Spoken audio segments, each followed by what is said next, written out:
LeBron James looked anything but a man in his 23rd NBA season when the Los Angeles Lakers rolled into Houston for the second meeting of their back-to-back series against the Rockets. Playing at the Toyota Center, he came out dunking with the fury of a player half his age, going 8 for 8 from the field in the first half alone, a mark that ties an all-time record for most field goals made without a miss, going back to his Miami Heat era. 4 first-half dunks, running the floor like a freight train, making defenders look like they had no business being on the same court.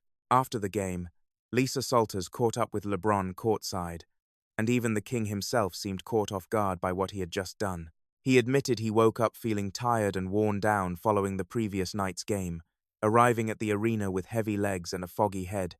But once the competitive fire kicked in, something flipped. He gave credit to his teammates for lifting him, and in turn said he tried to do the same for them. In one of the more revealing moments of the postgame, LeBron brought up Lakers head coach JJ Redick, specifically the way Redick's preparation and body discipline has served as an example, joking that watching him actually makes LeBron feel out of shape. Coming from arguably the most physically dedicated athlete in NBA history, that is a remarkable statement. While LeBron gave Houston 30 points, it was Luca Doncic who truly broke the Rockets' spirit down the stretch.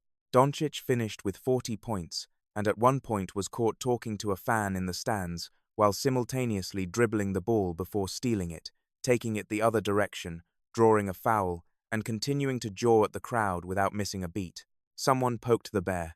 Late in the fourth quarter, with the Lakers down 2 and 4 minutes left, Doncic drove and hit Rui Hachimura with a dime that left the forward no choice but to shoot. Hachimura's three rattled every part of the rim before dropping through. The momentum swung instantly. Then came the dagger Doncic, triple-teamed, found Austin Reeves for an alley-oop to seal what became a 124-116 Lakers victory.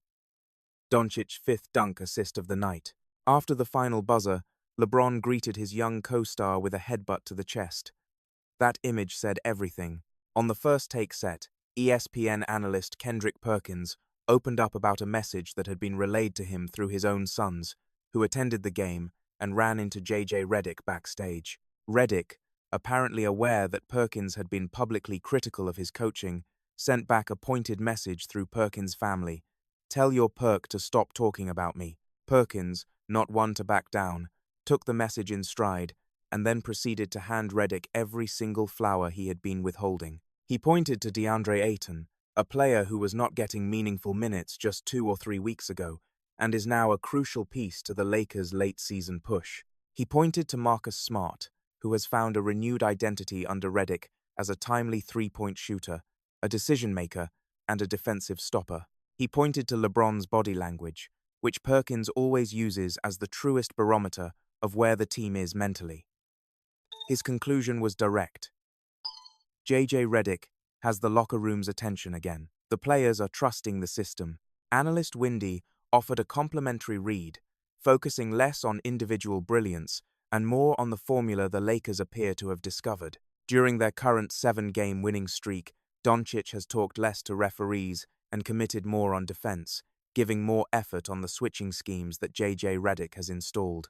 The Lakers rank as a top 1-0 defense during that stretch. No small feat for a team long criticized for its defensive indifference.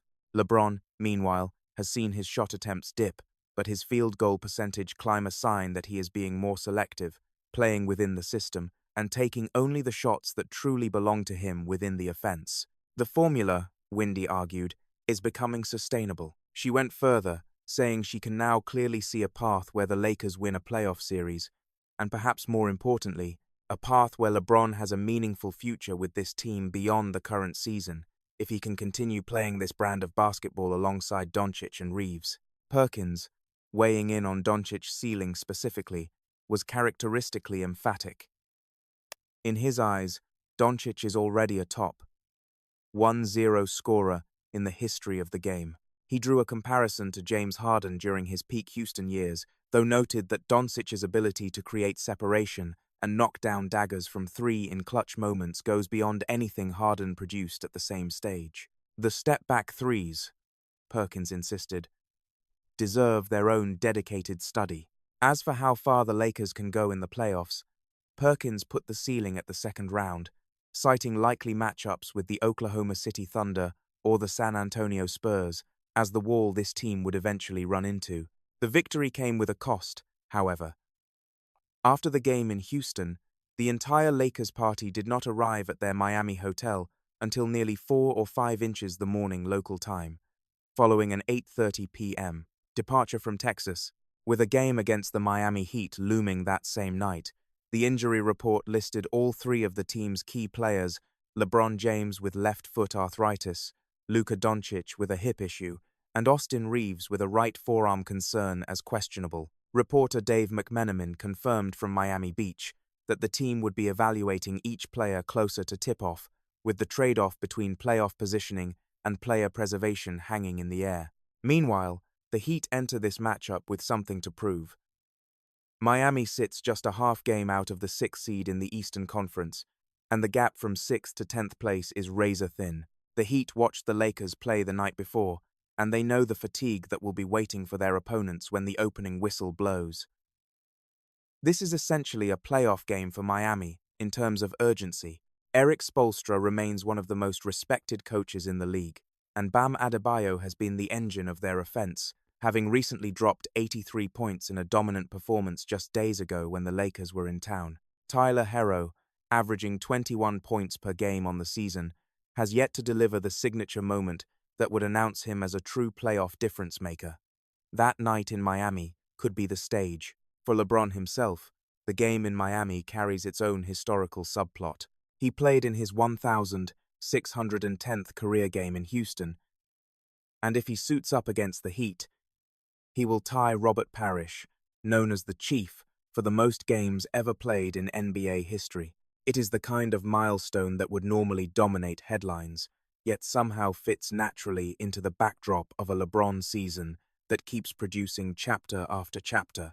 Since leaving Miami back in 2014, the Kaseya Center has been haunted ground for his teams. LeBron is just 2 and 8 inches games there during that span, but if any version of LeBron James is capable of exercising those demons, it is the one currently running the floor in transition, throwing down dunks, and reminding anyone watching that the story of the greatest player in NBA history is still very much being written. Now it is your turn. Do you think the Lakers have found the right formula to make a genuine playoff run this year, or is this just a regular season hot streak that will fade when the intensity ramps up? Is JJ Redick getting enough credit for what he has built with this roster? And what about Luca Doncic? Is he already on your all-time scorer list? Drop your answers in the comments below. Share this with every Lakers fan you know. Hit like if you believe in this team, and subscribe so you never miss a breakdown when the moments that matter most are happening in real time.